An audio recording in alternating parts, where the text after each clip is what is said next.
Today, we're going to journey to the very, very end of time. And we're going to tackle a huge question. Is it possible for consciousness to survive when the universe itself has gone cold, dark, and pretty much empty? Now, I know this looks like something straight out of a sci-fi movie, right? But believe it or not, this is an idea that's actually grounded in real physics. It's this potential loophole, this tiny crack in the laws of nature that might just allow thought, consciousness itself, to outlive the very stars. And this whole idea, this thought experiment, it leads us to a concept we're calling the Coldest Library. But don't picture a building with shelves and books. No.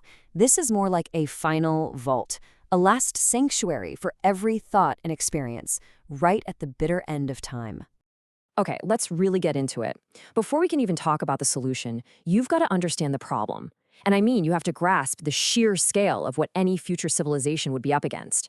So we have to fast forward, way, way forward.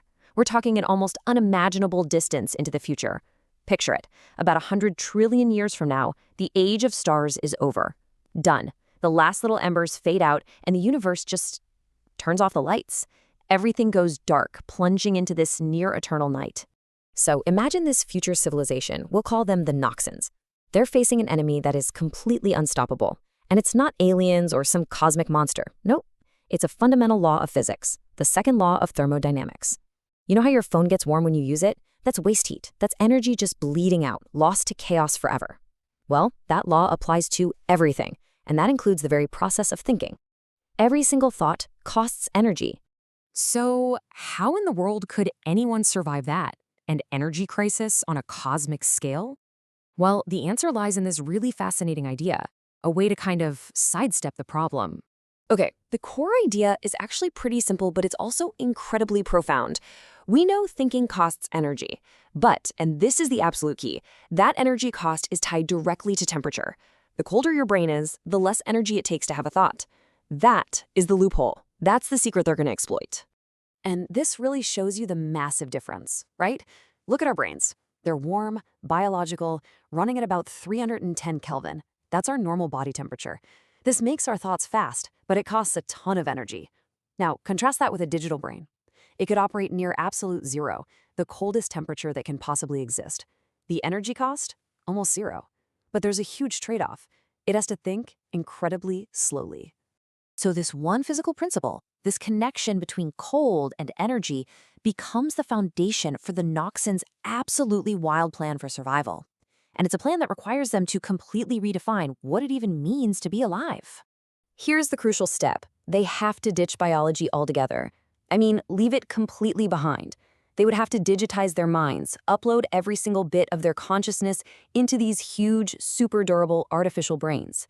They basically become beings of pure information, living out their existence inside a virtual world that they have complete control over. Okay, so how does this actually become a practical, long-term strategy? Because it's not enough to just get cold once. They have to keep getting colder and colder. And to do that, they need a really clever cycle of living. Their survival hinges on this cycle of what they call cosmic days and cosmic nights. During a cosmic night, they go into hibernation. They shut everything down and just radiate any leftover heat out into the vast, empty void of space. Then, when they wake up for a cosmic day, their whole system is even colder than before. This means their thoughts now run even slower, and because of that, they use even less precious energy. Okay, but here's where it gets really, really weird.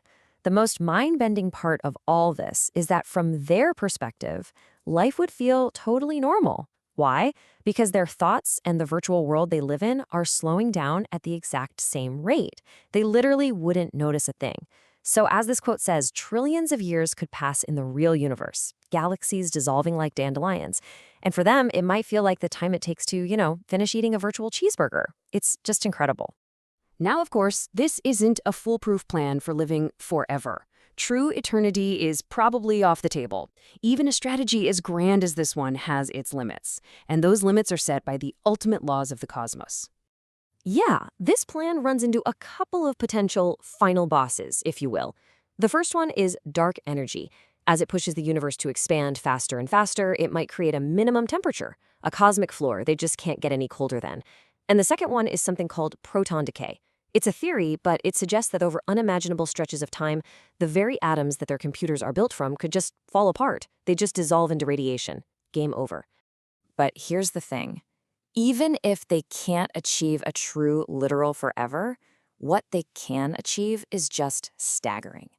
We're talking about a length of existence so vast that from our tiny human perspective, it might as well be infinity.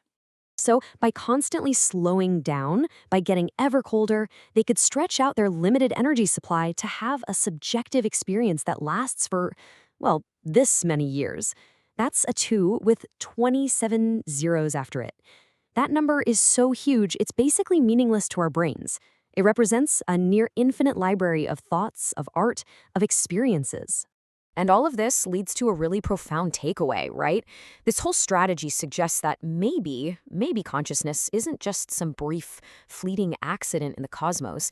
Maybe it's the universe's final act, a way for the cosmos itself to think and to feel and to find meaning, long, long after the very last star has gone out. So that leaves us with this huge, awe-inspiring question. Are we just a tiny little flicker of light during the brief age of stars?